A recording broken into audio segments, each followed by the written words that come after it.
I finally have my sleep system dialed. Getting good sleep in the outdoors is a problem I've spent decades trying to solve. Today, I'll show you how to get great overlanding or car camping sleep.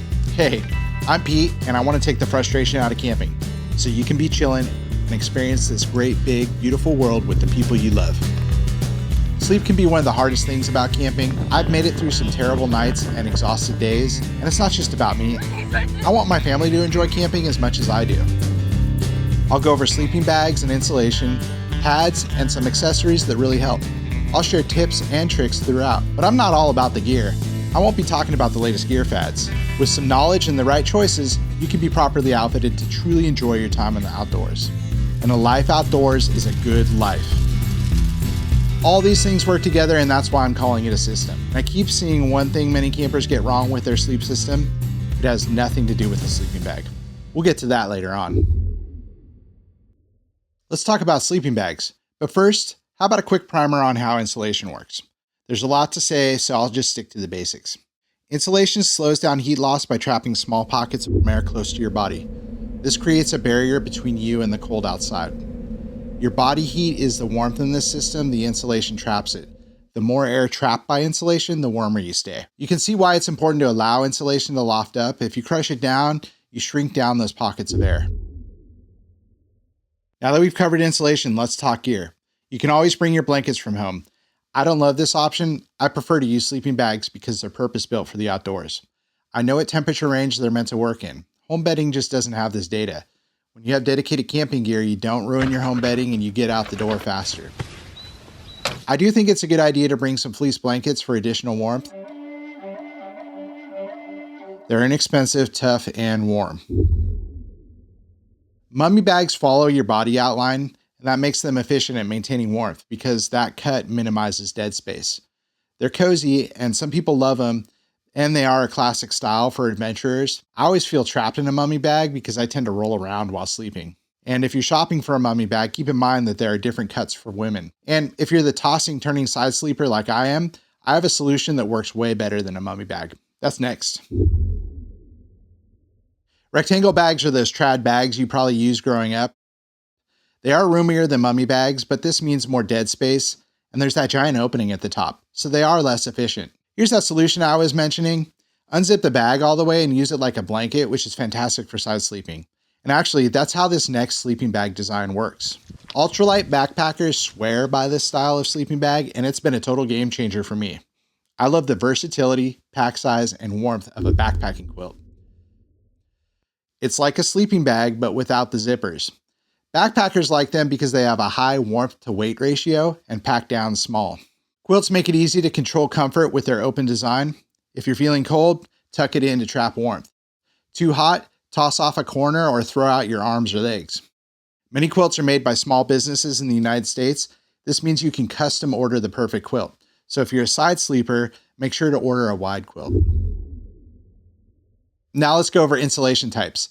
Sleeping bags come with two types of filling, either synthetic or down. Before I get into it, I see a mistake all the time that causes people to ruin their synthetic sleeping bags. I'll get to that in a second. Synthetic sleeping bags are cheaper than down bags, but they are bulkier and heavier than down and have a much shorter lifespan. They last maybe a few years of normal use, especially if you store them in their stuff sack. That's a bad idea. I see people do this all the time. That permanently damages those fibers and ruins their insulating ability. If you're storing it for more than a few days, store it flat or hang it. Synthetic sleeping bags generally stay warm when damp, but there are limits to that. If synthetic does get wet, it dries quickly. Now, down is my favorite insulation. It comes from the soft undercoating layer of duck and geese feathers. It's extremely warm and very lightweight. Down has a long service life when properly cared for and will likely outlast most of your other gear. Down compresses easily, and it's okay to leave it in the stuff sack for a while. It's always best to hang it or lay it flat for storage, but this is less critical for down. But down doesn't like to get wet. It clumps together when wet, which makes it worthless as an insulator. It can take days to dry out. One option is chemically treated water repellent down. While this doesn't solve all of these problems, it does mitigate. Down sleeping bags fall into the category of buy it for life gear. I think they are completely worth the investment. Buy once, cry once. Before we move on to temperature ratings, I want to say a few more things about sleeping bags. First, you can always layer your blankets or sleeping bags. That's why I suggested a fleece blanket earlier. When you layer things, just remember not to smush the insulation. Second, no matter what insulating material, your sleeping bag will be cold when you first climb in. Your body heat is the engine that warms your sleeping bag's insulation, and it takes a few minutes to get that warming loop going. Now it's time to go over sleeping bag temperature ratings. Buying a sleeping bag can be kind of tricky. I'll help you navigate all these numbers, but the idea here is you want to choose the right bag for your expected conditions. Not only is this important for comfort and sleep quality, but it's critical for safety. That's why sleeping bags have temperature ratings. Often you'll see 3 numbers: extreme, limit, and comfort. Extreme is the lowest temperature expected to keep a typical male alive, possibly shivering right at the edge of hypothermia. That's an emergency, not a night you want to have. Lower limit is the lowest temperature a warm sleeper might still feel comfortable, which seems kind of vague. Comfort rating is the number you want. At this temperature, most people will be able to sleep without feeling cold. Read the tag carefully so you understand what number you're looking at. Many companies use independent testing to the EN ISO standards to derive these numbers. It's a good step towards having consistent numbers to compare against, but these standards use a mannequin covered in sensors in a temperature-controlled laboratory, and that's definitely not the backcountry. The number on the tag is a starting point, not a guarantee. There's another problem with temperature ratings. Cold is subjective, and women and children tend to sleep colder than men. Good morning, boys. They have smaller bodies with different body compositions and different metabolic rates. They tend to lose body heat faster. Women and children should have bags rated for colder temperatures than men, generally speaking. Read the tags closely and always think about your body and the conditions you'll be in. It's time to talk about the hidden reason people get cold while sleeping at camp. It's true that comfort is a big part of a sleeping pad, but its primary function is to be your barrier against the cold ground. The cold ground continuously draws warmth away from your body via conduction. The ground is like a massive heat sink stealing warmth. Here's the common mistake I mentioned at the beginning of the video. If you have the wrong sleeping pad, you will feel cold even with the right sleeping bag. Understanding the R value of your sleeping pad is just as important as your bag's temperature rating. The higher the R value number, the more insulation it provides. Summer pads have an R rating of 1 to 2. Personally, I would avoid these. They have limited use.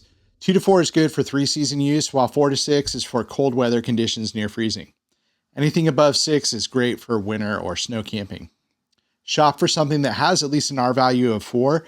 That way you can use it in most conditions. And R value is additive. You can layer sleeping pads to increase their R value. For example, if you add a 3-season air mattress and a thin foam pad, now you have a winter setup. And for sure, sleeping pads provide cushioning from all those rocks and pointy things in the ground, but they also act as a moisture barrier, keeping your sleeping bag and body dry from the latent moisture in the ground.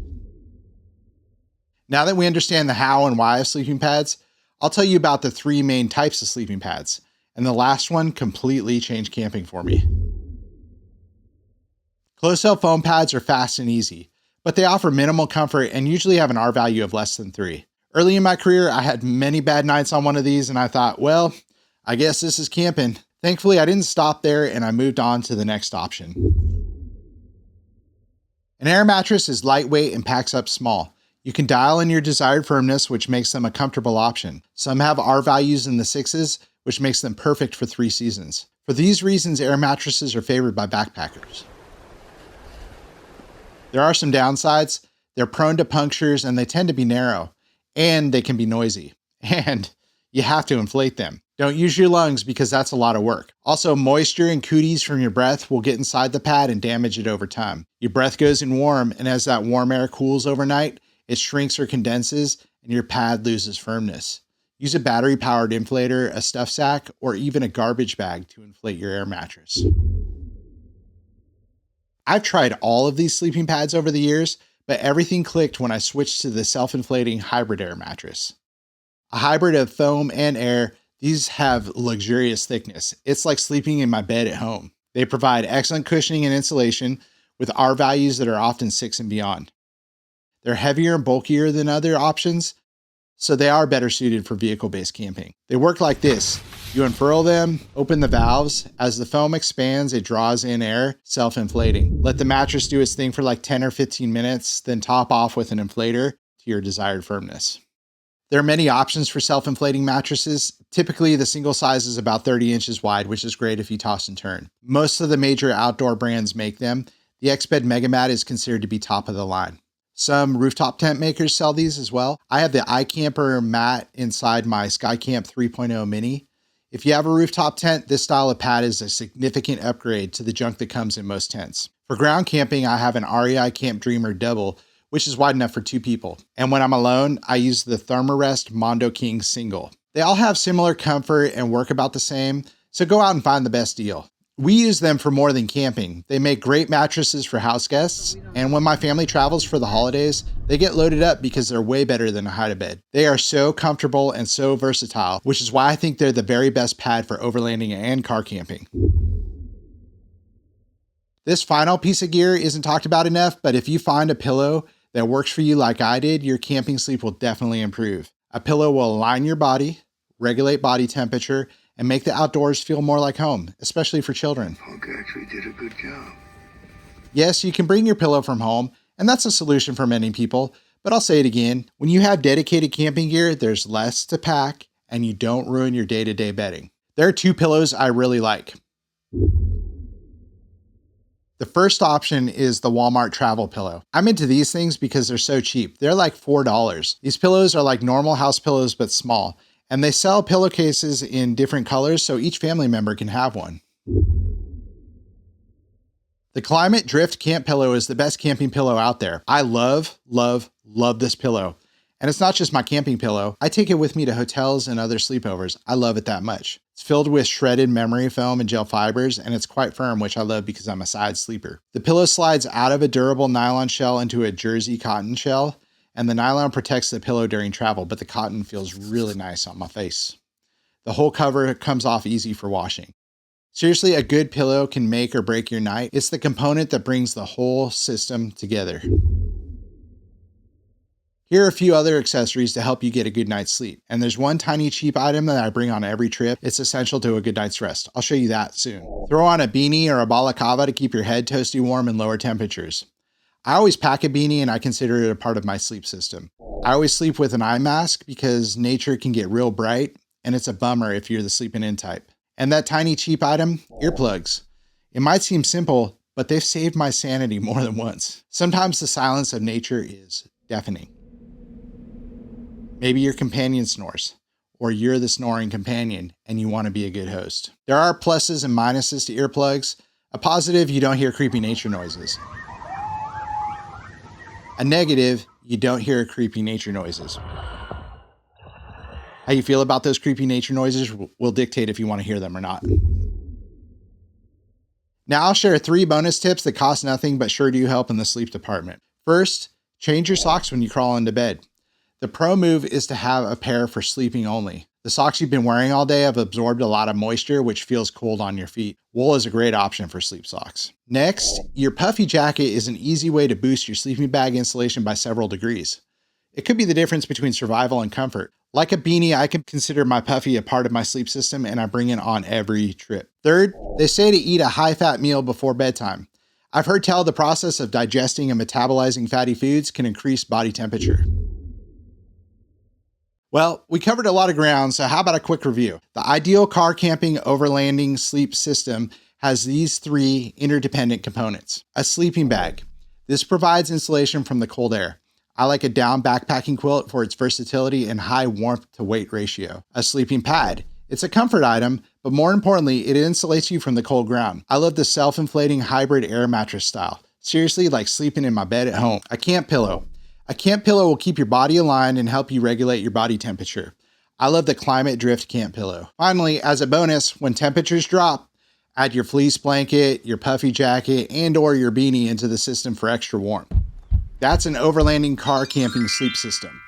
Thanks for hanging out and talking camping with me. I know getting good rest outside can be a challenge.